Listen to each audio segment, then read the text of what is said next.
I had to realize, like, I woke up in the arms of a dead man.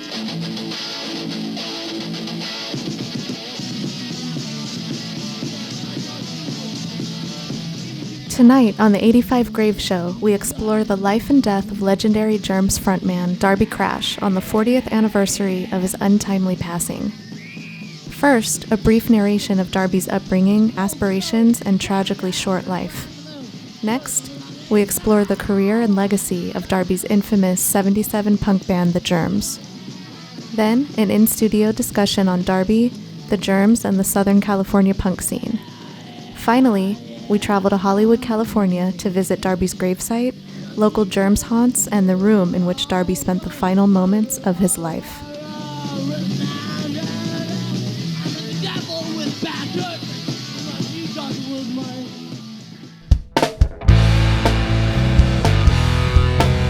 Darby Crash, also briefly known as Bobby Penn, was born Jan Paul Beam on September 26, 1958. Darby was raised in Southern California and experienced a tumultuous and troubled childhood.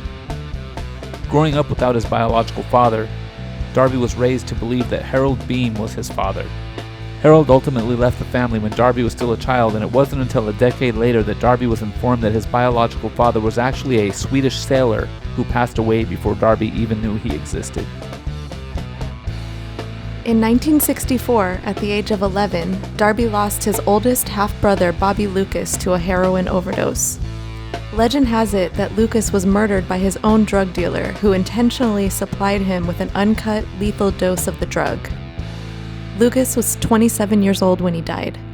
That same year, Darby's mother married Darby's third stepfather, Bob Baker, who ultimately passed away from a heart attack when Darby was 18. In Germs drummer Don Bull's book, Lexicon Devil, Darby's mother was described as having a mental disorder, which contributed towards often verbally abusive behavior towards Darby. Darby attended University High School, where he was enrolled in the Alternative Innovative Program School, along with classmate Pat Smear. After 2 years, the two were eventually kicked out of school for influencing other students to use LSD. Darby claimed to have no recollection of the 2-year span due to residual effects of LSD. After a brief stint at Santa Monica College, where he studied ballet and other forms of dance, Darby decided to form a punk rock band with his school buddy Pat Smear.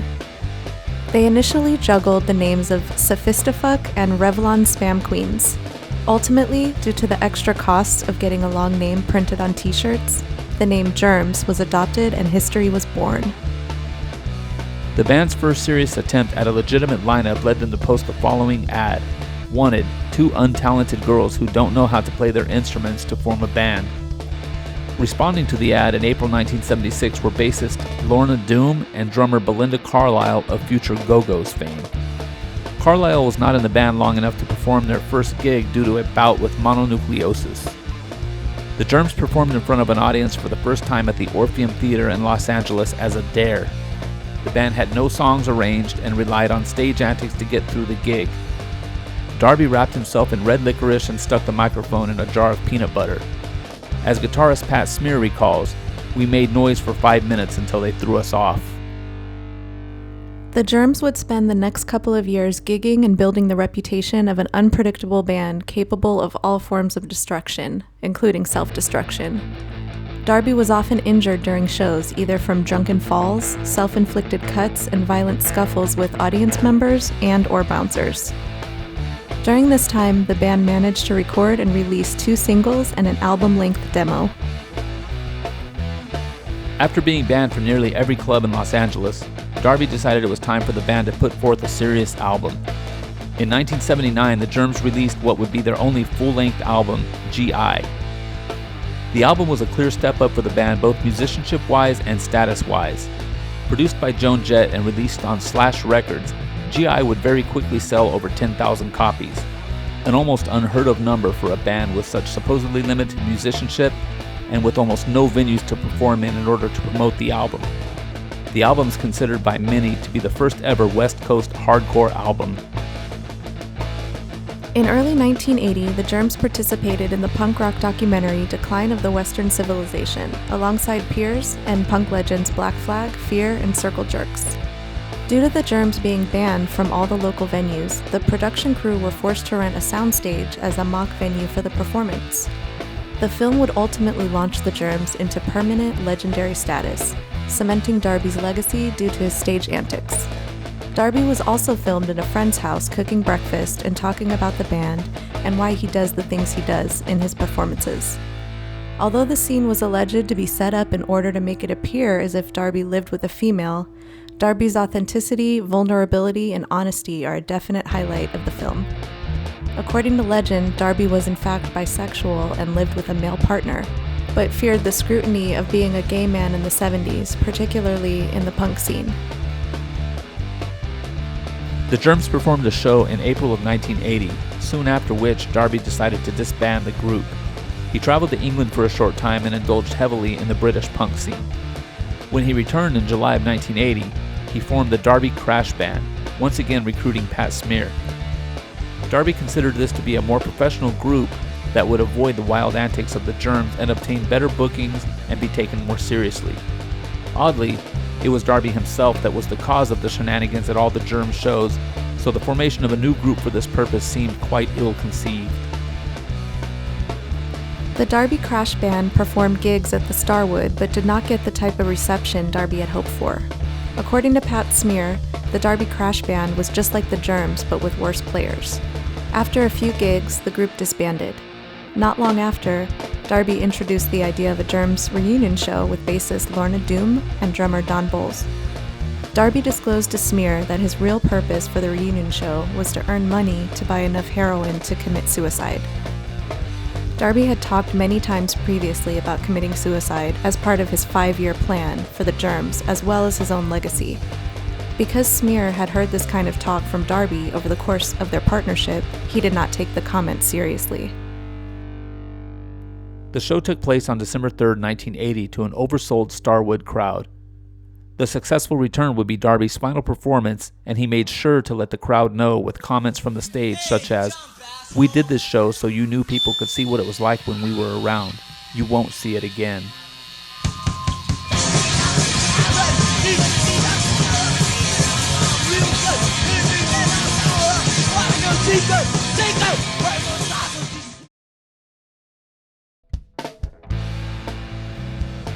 Four nights later, on December 7, 1980, Darby and his friend Casey Cola entered into what has been described as a suicide pact. Darby took $300 from his reunion performance and purchased enough heroin to do the job. They went to Cola's parents' home, which was walking distance from the Starwood, and retreated to a small, detached room in the backyard next to the garage. Darby wrote a suicide note and injected Casey first. He then injected himself with a fatal dose and laid next to Casey, placing his arms around her, permanently securing his place in rock and roll history at the age of 22. Casey ultimately survived the attempt and awoke in Darby's lifeless arms. We talked about suicide before, and we talked about committing suicide together before, but not in a serious way. But a lot of stuff you say isn't exactly always in like a heavy, serious, in bed kind of conversation. Some of it's just a conversation, and we both just looked at each other, and the night was just like it was just such a bad night. And once we left, we told people we're going to go kill ourselves, That's it. We said it like nobody believed us, but once that had been done, we were just like, going. And we got started and we were doing it. And people really have doubts about the fact of whether, we really thought we were going to die.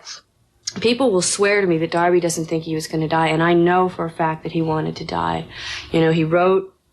He wrote a suicide note thinking he was going to die. He knew how much drugs he was doing, and he did think he was going to die. And he did also think that I was going to die. I had to realize, I woke up in the arms of a dead man. A lot of people, have this thing about how he laid himself out like a cross, which he didn't. His arms were around me, and it's a very frightening feeling. if that's the way you wake up, then that's the one person who's like, loves you. It's like it was very, very hard for me. And I'm still getting over it. The hardest thing is not having the support of your friends, I guess. Darby's plan of rock and roll immortality was largely thwarted by the murder of Beatles legend John Lennon, which occurred the next day on December 8, 1980, right around the time that news of Darby's suicide began to reach the Associated Press. The John Lennon murder became instant world news and greatly overshadowed news of Darby's death. Drummer Don Bowles would move on to perform in the 85 Grave namesake band 45 Grave, among other various acts. Pat Smear would spend the final year of the band Nirvana's career serving as second guitarist. After the suicide of Nirvana frontman Kurt Cobain, Smear would join Nirvana drummer Dave Grohl in Grohl's band Foo Fighters, one of the most successful mainstream bands of the new millennium. In 2006, Smear, Bowles, and Doom reformed the Germs with frontman and Darby Crash lookalike Shane West. The band performed on Van's Warped Tour, as well as various club appearances. West would also portray Darby in a movie about the Germs released in the mid-2000s. In January 2019, bassist Lorna Doom succumbed to breast cancer at age 61.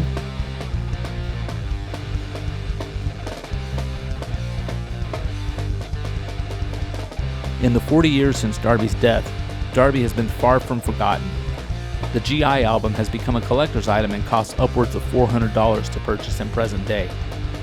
Germs merchandise still sells well, and Darby receives visits and gifts at his gravesite regularly. Movies and shows about Darby still appear on YouTube as well as the silver screen. Despite the setback to Darby's 5-year plan in the form of the John Lennon murder, Darby's legend has indeed been solidified.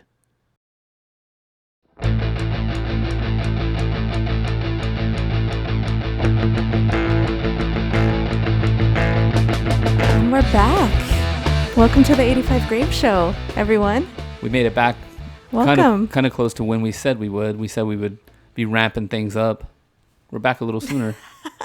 We got to stop telling people what's going on. Well, I mean it when I say it. It just doesn't always work out that way. I mean it at the time. Yeah. It's okay. So this is our first 77 Punk episode. Yep.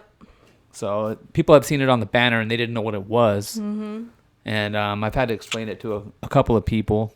But what 77 Punk is, it's just a genre. It's some of the bands that came out either, doesn't necessarily mean they came out in 77, but they were big in 77. And there was a specific sound to those 77 Punk bands, like The Fear, Black Flag. Right.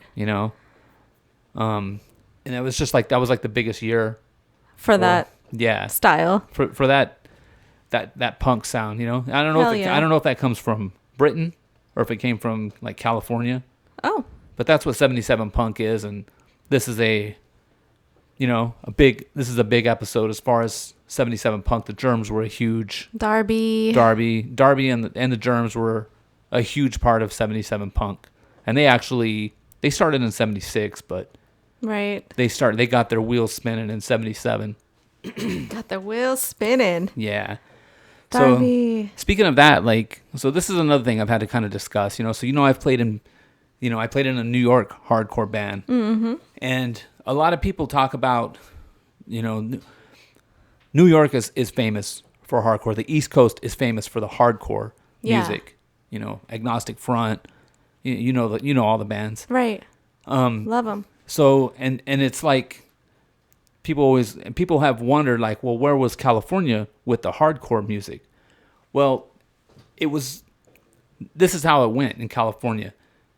The punk bands in our state, and on the West Coast, that was the same thing as what hardcore bands were out east. We just call them punk bands. Yeah, that's trippy. So if you were into a punk band on the West Coast, then that was essentially a hardcore band. And the Germs are considered the first hardcore punk band. I don't know if it's out of California or maybe ever. Wow. But, for them to call the Germs a hardcore punk band, that's really meaning they were a hardcore band. Right. Okay, so kind of one and the same, just different coasts.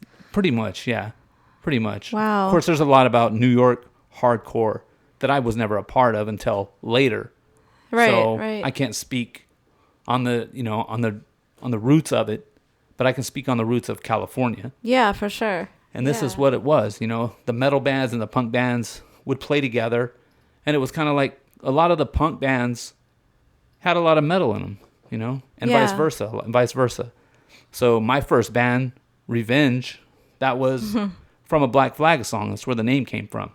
Aww. But it was like a metal band. Right. What would be called metal, even though we played kind of a the fast beats, tap, tap, tap, tap, we had a lot of that wasn't really metal. It was more punk derivative. Right. Yeah. So that's something I've kind of wanted to discuss. I knew I would want to talk about that the first time we did a 77 punk Right. show. Yeah. You have to. Yeah. So That's pretty cool. well, so you saw you saw the decline of the Western civilization. That's obviously Great documentary. it's a great documentary, and that is where the Germans became famous, in my mind. Right. Because obviously I wasn't even around when they were doing their thing. I was a real little kid. Yeah. I wasn't even born yet. Yeah, that's true. So Although I'm an old hoe now, but I definitely wasn't born yet. yeah. So yeah, Darby died, when in early or at the end of 1980. So, but you saw it. You saw the documentary. I saw that. Yeah. The first time I saw it, I would say was probably around 87, 86. Oh, wow. When For me, it was way more recent. Yeah. Yeah. I mean, I was a teenager, or Wow. it was barely. Yeah, I was very, very, very young. Yeah. And I wasn't even playing yet. I didn't have a drum set. I wanted to be a drummer, but I didn't have a drum set yet. Aww. So that's okay. Everybody has to, at some point. Nobody's born with a drum set. So Yeah, that was a good doc. Like, it was like reality.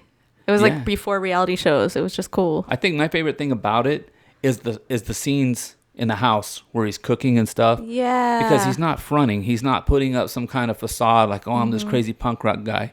He's just being honest, and he's just talking, and it's just Yeah. like, they ask him like, why don't you sing in the mic? And he's like, I just don't think about it.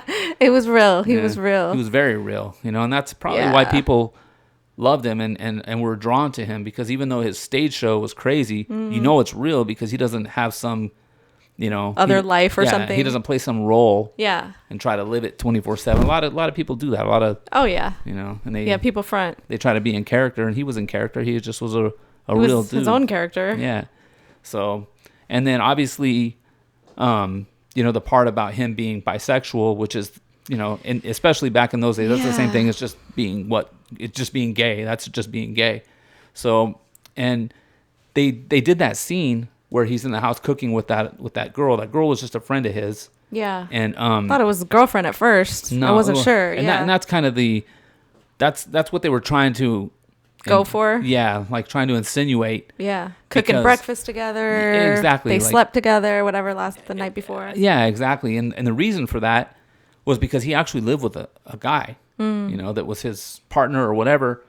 And the punk scene was like, I guess what would be called homophobic. But and that's really true. And I can attest to that, personally, like from eyewitness, because when I got old enough to actually be in bands, I was like 16 or so. Yeah. And we used to play, and this is in Bakersfield. This is not in LA. We did go play in LA also, but we had to, it was like 70 miles to get there. Right. And we were kids, so it was hard to pull that off, Yeah. But we used to play this club in Bakersfield. It was called Bam Bam's. And it was a gay bar, Right. So Doesn't sound like it. yeah, right. There was two. They were right down the street from each other. There was the Bam Bam's one, which is, I'm pretty sure, where the men mostly went, and then there was another one down the street called the Trade Winds, I believe, and that's where the females went. Yeah. The lesbians or whatever you want to call them. And people would go around, and they used to call it fag bashing. Which, Aww. yeah, that's what they called it back then.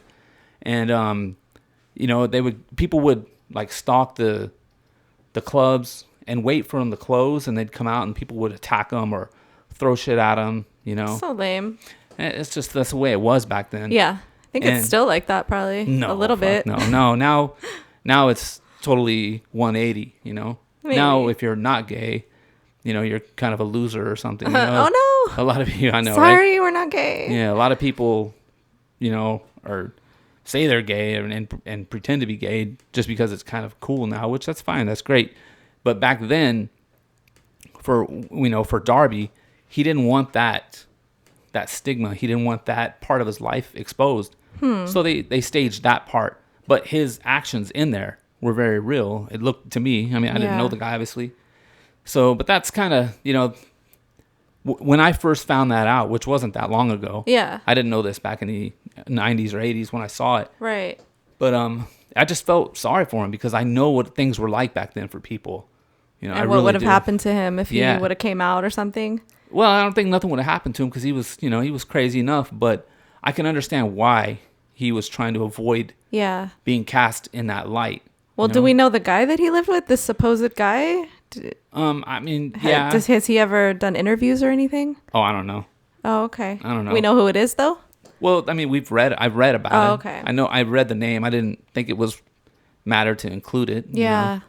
So we were going to try to keep this kind of, you know, quick, but there's a lot to talk about with that. And like, for example, that venue I'm talking about that's called Bam Bam's, you know, it wasn't just a gay bar all the time. It was during the week, and on the weekends they would let metal and punk bands play there. Oh, yeah. And even later, even right before I went away to the military, I was in a band called Hausbruten, which was just a straight punk band. And we would play there. I played there in 2 or 3 or 4 different bands at this place. And a lot of times the regular customers who went there, they didn't know that Saturday night is when they let all the knuckleheads take over and play the shows. And they would show up and, you know, just it's their club, it's their venue, and they'd show up and there'd be all these people there. It wasn't bad for them. Not that I really remember. Yeah. You know, nobody picked on them. Yeah. I heard, you know, people make little comments and shit, you know. So it just was a different time. Yeah. You know? So it made me feel bad for him, knowing that he couldn't be who he really was. You know? Yeah. And felt the need to hide that for the sake of his career or whatever. Yeah. You know. So I don't know. That's sad. That is sad. But we did used to go down to there's a club in Reseda. It used to be there. It was called the Country Club. Yeah. And I went down there and played there with the band Revenge. And it was pretty wild, man. We always would play with punk bands like a band called Das Clown. They were cool. I'll show you some videos if I can find them, if there is any. Yeah, okay. The Mentors, you know, I like them. They're ridiculous, you know. Yeah. So yeah, they're funny. and that was back when it was El Duce, the real, you know, like the real, like the original Mentors and stuff. Before Mark. My friend Mark, you know, was probably honestly a better front man than he was even good. I mean, not to diss El Duce at all, Right. but Mark's obviously a better drummer, and he's just the type of dude. He lives that life. He's been a punk rocker since I've known him. Right. You know? Yeah. I mean, he's, you know, we're talking 30 something years, Right. you know, and he lives it. He still does. He's still the same dude, Yeah. you know, and for He's him dope. to have a real punk rocker in there like that, it did a lot for that band. You know, they were cool with him. They remember they would come to Vegas and we'd go watch them and stuff. Yeah. It was really cool. It was fun. So, but yeah, it was just different times, and you know, we would go down there and play at that club, and there was another club down there called the Anti Club, and we especially looked metal because I was at this point way into suicidal tendencies, you know. So I had the long hair, but we would wear the bandanas and the Pendletons and shit, you know. So we looked like California punks, obviously not punk rockers like, you know, you've seen the pictures when I was a kid, for you know? sure. So Maybe we'll put some up on this yeah, video. I should, huh? Well, we would go and play down there at this Anti Club, and I was at that point I think 16, maybe 17, I can't remember. But that was some wild shit because we looked like metalheads. Yeah. But we played the faster stuff, and but we could also play with some of the like the speed metal bands like Nuclear Assault, and I can't remember who else, Overkill. You know, so it was a trippy time. LA was a different I don't know what it's like now. I don't go there unless I have to. But you know, I'm definitely not part of the local club scene down there any time in the last decade or anything, except when I have to go play there, and that's in and out, you know. Yeah. So, but the punk scene was that was my little taste of the punk scene, you know, the LA punk scene. The Bakersfield punk scene I knew a little bit more about, but I really wasn't, you know, I was really antisocial, so right, which is kind of what that scene was all about, you know. You fit right in. I fit right out. So, but that's dope. Yeah, I was really hoping we could find Casey Cola for this interview, or for this show to try to interview her, but I couldn't find her. No, I mean we tried. We tried all everything. Kinds of things. Yeah. For all I know, she lives right there still, probably in that same house. You know, who knows? She could be a nun in a convent. We don't know what's going on with her. She could be anywhere. We tried, but if anyone has found her or knows her, or if let us know. If you're listening, if you are Casey Cola and you, we get that a lot lately. We get people who see our show and then they knew Bon Scott or they knew they have their Razzle own stories and Vince Neil or you know, and they contact me and there's going to be some updated shows because of that, and we will do an update on Darby Crash in 2 seconds if I get some info. Come on, people. I just want Casey Cole. Anybody else, it's what it is, you know? That's like the coolest name. That is a cool name. That is cool. I mean, I know obviously that's not her real name. I'm just saying, her last name was Hopkins. But you know, all the punk rockers had like the coolest names. I know, I love that. Lorna Doone, like that would probably, or Lorna Doom, I was thinking of the cookie. That's what I was calling it when I wrote all the notes for the show. I put Dune. Because it's a famous cookie. Yeah, well, I thought... Shortbread cookie. I thought that's why she called herself Lorna Doone, named her after the cookie, but, you know, what the hell do I know? Lorna Doom is way cooler. Yeah. So I should show... I should put a visual. So when we were looking at the house and trying to figure out exactly where he passed away in that house, there was a couple of things that... I had a couple of theories about how it was. First thing was those houses are, like, connected. Mm-hmm. Like the neighbors' houses, they look like they're connected to each other. So the specific address where it happened, where he passed away, there's like a walkway going up to the house, and it looks like part of the living room or this walkway, and it was supposedly in a converted garage. So my first theory was like, okay, that used to be the garage, and they turned it into the living room, and that's why they're using a walkway to park there. I don't know why I was thinking that, but that was my first thought. Then we got on Google Earth and we found the garage in the back and was like, okay, it must have been in the back, you know. So I was thinking, okay, I'll fly the drone out there, and you know, in LA, you know how much trouble I have out there with doing that kind of shit. You know, I always got the cops coming to me, you know. Yeah. So I got to be on point with that. LA's tough. Yeah, they, you know, these are even the shittiest houses out there are fucking $2 million houses. Yeah. People got money there and they don't like people fucking around. People like me, especially, you know? So, we looked there and we saw that there was the garage there, and we didn't see no other buildings back there because, you know, that tree, there was a tree covering the other. So anyway, luckily I was standing in front of the house filming it, and the fucking guy that lives there pulls up. That's so dope. And I was just like, you know what? I'm going to fucking talk to the dude. I was, you know, normally I wouldn't do that in LA because the people will just fucking call the cops, you know? And then I lose half my fucking day dealing with the cops. Yeah. You know, ain't nobody got time for that. No. And then they pull up my California shit, and then I'm stuck for a while with that. You know? No, thank you. So I talked to him. The dude was super cool. Yeah. He didn't want to be on camera, obviously, but he was super cool, and he told me that for sure that it did happen in the back. So I was like, okay, now I have to do the drone now. Yeah. So then I get the drone up there, and fucking all of a sudden I'm looking, you know, obviously I had to go to the street over so that I could fly over. Yeah, so that I didn't want them to see me flying the drone that they're going to see in their backyard, and you know what I mean? So I went over. I already had it planned out before I went down there. I knew what the house looked like on the front that was directly behind them. So I went there, parked there, got out, you know, got it up there. And then as soon as I get the drone down there, I see this other fucking building right there. And that is for sure where it was. It's like a little, there's the garage, and then next to it is a little, it's a room. The tree was gone. Yeah, because now the tree's gone. Yeah. So I was like, how the hell did I miss this? And then when I got back home, I looked at Google Earth again, and the tree was covering that. Oh my God. So why would they shut that tree or chop that tree down though? Oh, I don't know. It's probably Anyway, but yeah, that's probably home insurance. You know, Yeah. they made us cut ours down. or the roots or something. Yeah, our homeowners insurance made me cut the one here.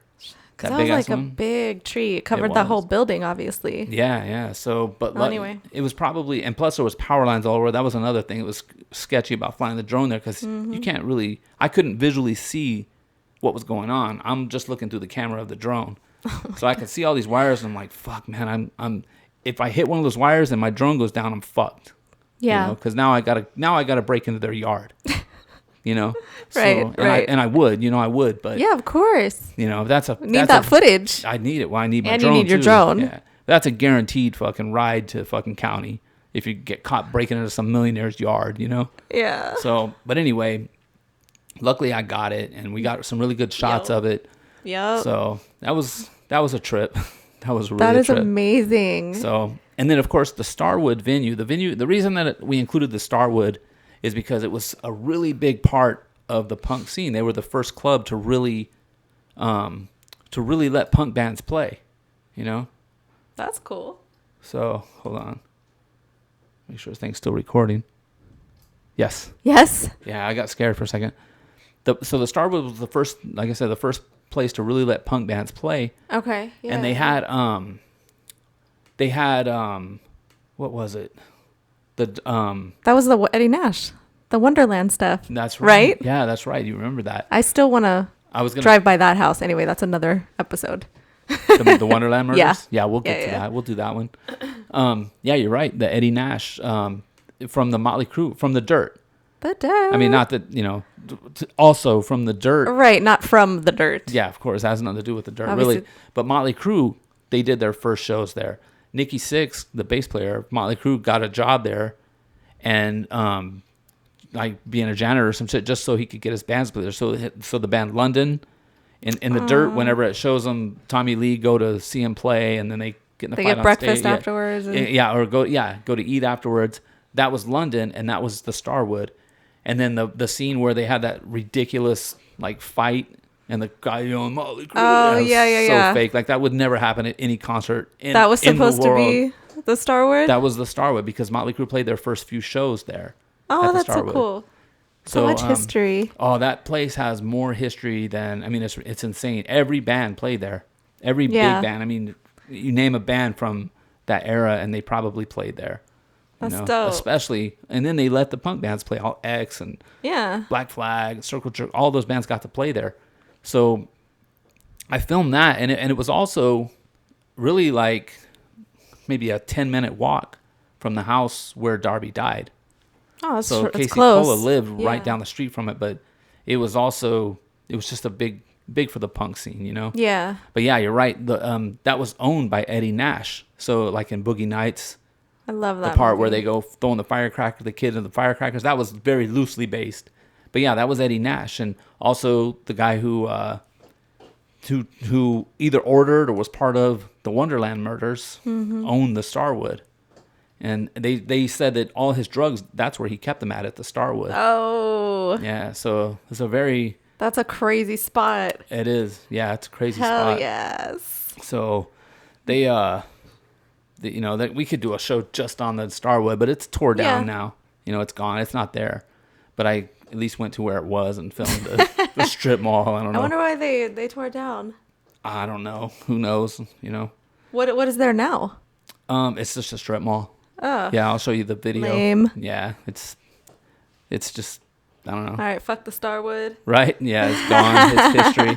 So there was a couple other clubs like the Whiskey that were important, but and then a place called Club 88 and Madame Wong's. These are clubs that the Germs. I didn't want to try to go hit every fucking venue they played. It doesn't really matter. They're all toilet bowls and the Hollywood toilet bowl fucking venues, you know. Oh, Darby. So, yeah. So, and then he got to play at a lot of cool places. Yeah, he got to do some stuff. He had his 5-year plan and he worked it out. He executed it how he wanted. Almost without John Lennon. I mean, John Lennon had to he got shot. Yeah, that was crazy. And died and kind of just.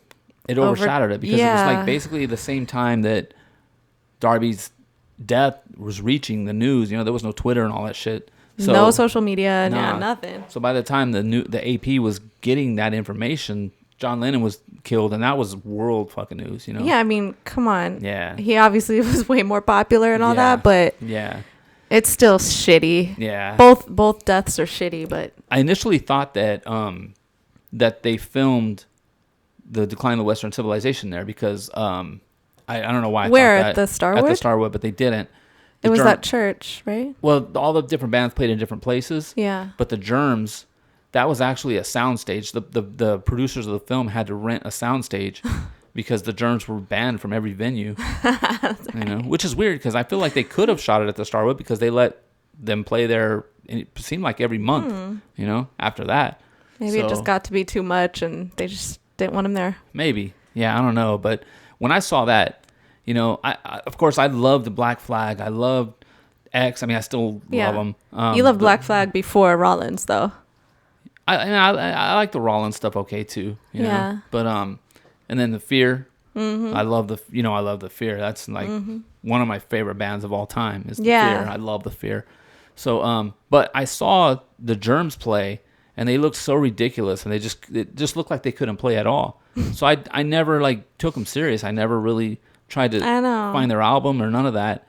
It wasn't until way later, like this year, that I started when I knew we were gonna have a chance to do the show. Yeah. That I actually listened to their actual record, and it's fucking great, man. It's really good. Yeah, we've been rocking it. Like, I know I've been playing a lot. Well, because I had to learn the music to record it to make for the soundtrack of this show. So but aside from that, there's a few songs that I just love them, man. They got stuck. I love the sounds, and you know, you can clearly hear their influences. You know, I hear a Black Flag song in there. I hear some Black Flag lyrics in there, like "Gimme Gimme," you know. Yes. The Runaways. Yeah, that's that right. one, and Joan Jett was like involved. That's right. So I was playing it, and you heard it, and you were like, "Hey, what is that? That sounds familiar." That was crazy. Yeah, and they got a song that sounds like Cherry Bomb. Is it Cherry Bomb? Yeah. So we were like, "Oh shit!" And then we started looking up, thinking, "Well, okay, which band came first? One of them ripped the other off." Yeah, who stole from who? Yeah, so we looked it up, and then it was like, "Oh, okay, it was the Runaways were first." Right. You know, and then it was like, "Wait a minute." But why would they blatantly steal from the Runaways? Like, that's fucked up. You know? Yeah, well, I mean, it's not blatant, but it's pretty obvious. It's really close. Yeah, it's really close. But then we remembered that fucking Joan Jett produced the record, so she was right there with them. She probably... Maybe she said, do it this way, you guys. I don't know. Maybe, or maybe they just didn't realize they were doing it. Yeah. Or maybe she took a part in it. You know, who knows? And that's was, trippy. You know, like coerced them into kind of doing something like that. I mean, she might have been helping them write. Who knows? I don't know what her level of, you know, involvement was. Yeah, we don't know. Yeah, so, but that's pretty cool. That's crazy. And then obviously I love that Joan Jett was involved. Yeah, she's pretty badass. Yeah. And then obviously as we did more research, we found out that the Runaways were big influence of those guys, you know, of the Germs. So, I mean, the Runaways were gangster. They blew up. Yeah, they were gangster. They blew up. They were dope. I remember like being into Lita Ford like in the mid 80s, you know. Everybody loved them some Lita. Yeah, she was like bad. Like before that, you hadn't really seen a girl in metal like that. There was a couple, but like she was badass playing guitar. There was always girl singers and stuff, but to see a badass guitarist, you know, like long blonde hair. Yeah, it was like, oh my gosh, she was like the ultimate fucking Camaro blonde rocker chick, you know. And Scout, my girl Scout, played Lita in the Runaways. That's right. I forgot about that. You know, I was gonna get her signature playing with Lita, but I chose her in Halloween, Rob Zombie's Halloween. We got to get those posters up. So yeah. But yeah, that's, I don't know. It's great. Yeah. It was definitely interesting. Wow. Yeah. I love how everything's all tied together. It is, and how strange is it that Pat Smear went on to join Nirvana? That's insane. And then what happens? You know, like fucking Kurt Cobain kills himself almost the same way. Like, is that dude bad luck or what? But no, he's not. Yeah, he's just... Because Foo Fighters is going strong. Yeah, and Grohl's not going nowhere. He's so it's like, dude, it's not Pat Smear's fault about anything. I'm just saying. I think just that those type of people, you know, obviously Kurt Cobain was obsessed with punk rock, and he loved the underground punk rock, hardcore shit. So I guarantee you that is 100% the reason why he brought Pat Smear into the band, just because he probably loved They that. loved him Loved the music. Yeah. And by all accounts that we can see in his interviews and stuff, he seems like a really cool, chill dude. He does. He does. I'm sure Kurt wanted a real punk rocker in his band. Yeah. And he got it. Kurt. Yeah. Why is everybody dead? I don't know, man. I don't know. Especially, Damn it. I don't want to talk too much about that because we got a little surprise for people with that stuff. Oh snap. Yeah. Yeah. Don't be saying nothing.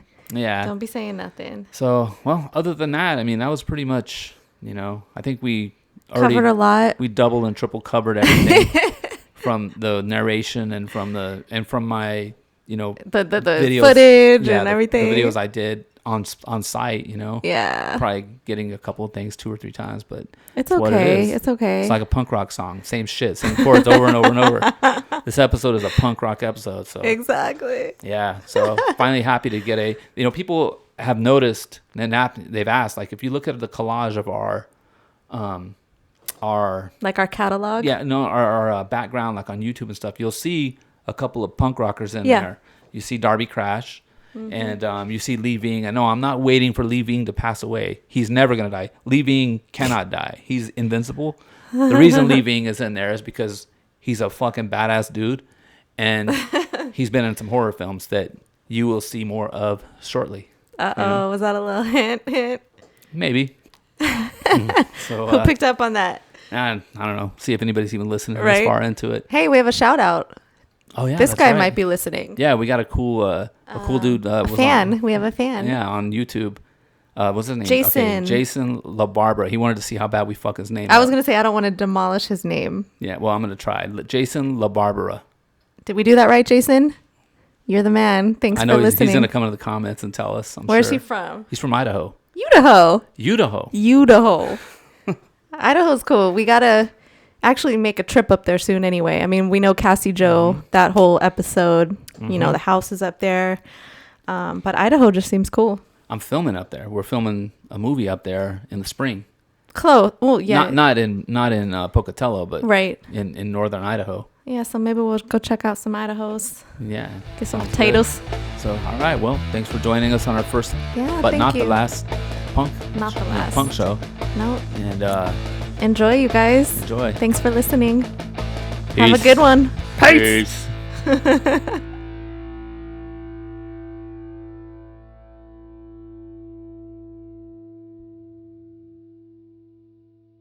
So here's the final resting place of Darby Crash.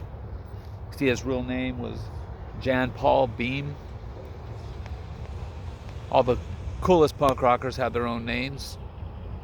So, it's 40 years in 1 week. It's 40 years that he passed away. And you can see people still come here to see him. This is a plastic bat that somebody left for him. Here's a condom that somebody left for him, probably to honor the crazy type of lifestyle he lived. So he had a 5-year plan.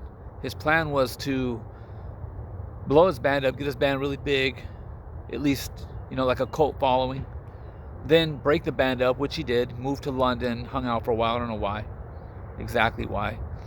Then he came back, reformed the band, did a reunion show, and then a few days later, killed himself. That was supposedly his plan, but regardless of if that's what his plan was, that's what happened. So the only problem was with his plan was that the next morning, or not the next morning, but the next day, John Lennon was killed by Mark David Chapman. So before Darby's death really had a chance to circulate and make world news or any kind of news, make a big news splash, the John Lennon murder happened, and that was world news. That was massive, massive news. So Darby's death got buried, and that was his plan, to secure the legend of the Germs and himself. But as we can see, he did that. He accomplished it anyway, because 40 years later, people are still coming here to visit him, including myself. So I get it. But the band wasn't even like a great band, but they were a staple band. They were a very important punk band, Southern California punk band, very important band.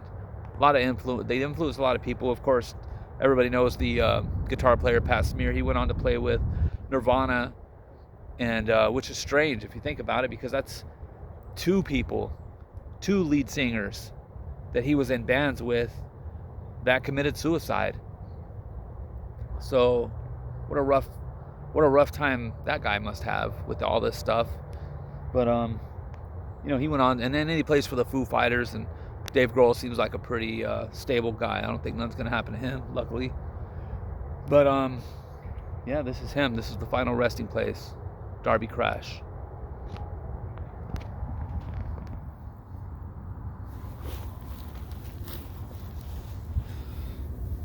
Shouldn't really touch this kind of shit, but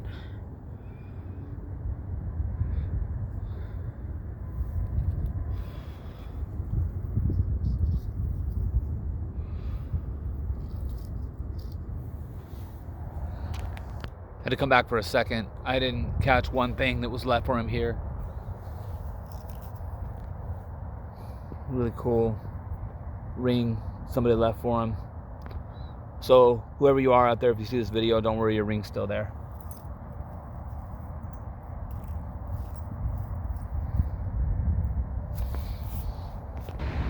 So we got more serious rock and roll history right here. This is the former location of the infamous Starwood venue, which was one of the bigger clubs, one of the first ones to book punk bands. The Germs played here. Motley Crue, this is where Nikki Sixx worked as a janitor or some shit. And he, because he worked here, he was able to get Motley Crue on some shows, or like their first couple of shows, I think, were here. The building's gone now, and they tore it down and put the strip mall up. But every band played here, from Van Halen, all the punk bands, X, all of them, Devo. I'll put a list up. But even more than that, this club was owned by Eddie Nash, who was the main guy from the Wonderland murders. So this is where he kept his drugs. He was a big time drug dealer. In the movie Boogie Nights, that was like loosely based on Eddie Nash. When they go to the guy's house and they try to rob him, and the kid throwing firecrackers around and stuff, that was based on Eddie Nash, the guy who owned the Starwood, which was here. So I'll make a list of more stuff that was associated to this venue, this location. But this is rock and roll history right here.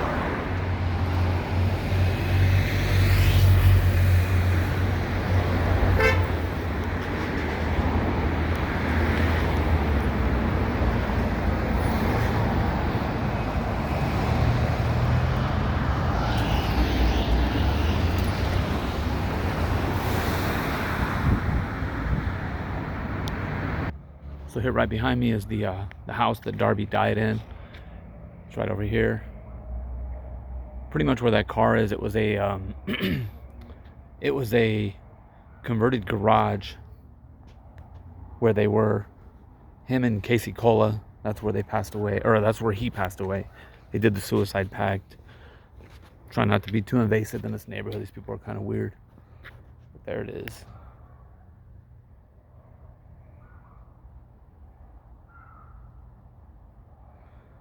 You got to be careful messing around in LA, especially in this kind of area, because they'll just call the cops out here in like 2 seconds, which is not a big problem, but waste a good 30 minutes of your day.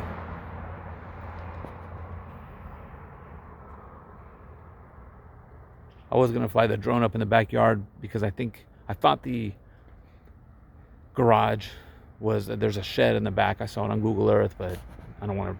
There's no reason to do that here.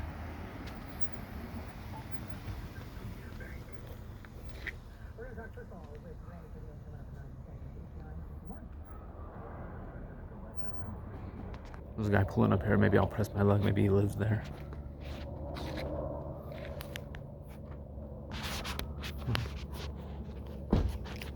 Hello. Do you live there? You do? Do you know what happened there?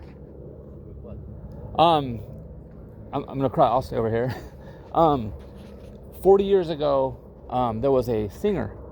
A singer? Yeah, and he passed away in his house. Yeah. Did you ever heard about? Suicide or something? Yeah.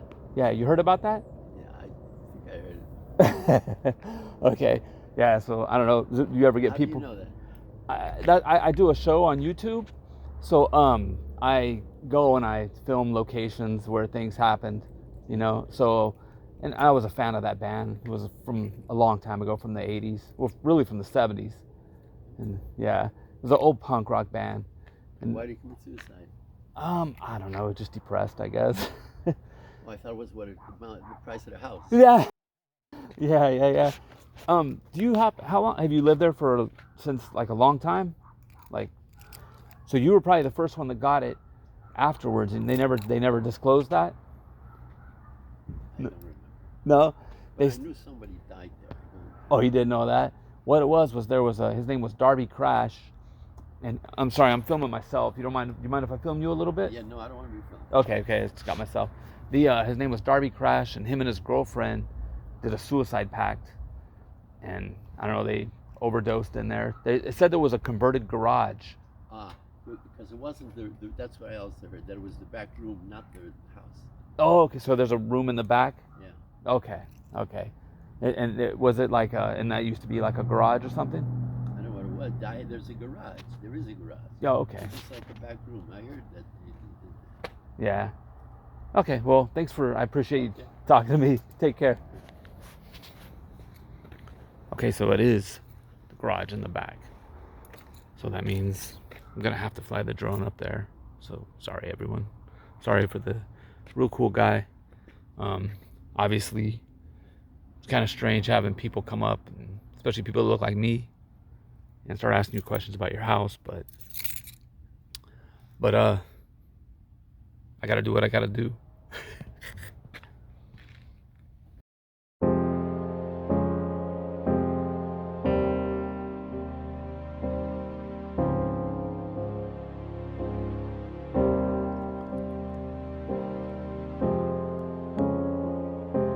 Here is the back room where Darby spent his last moments of life.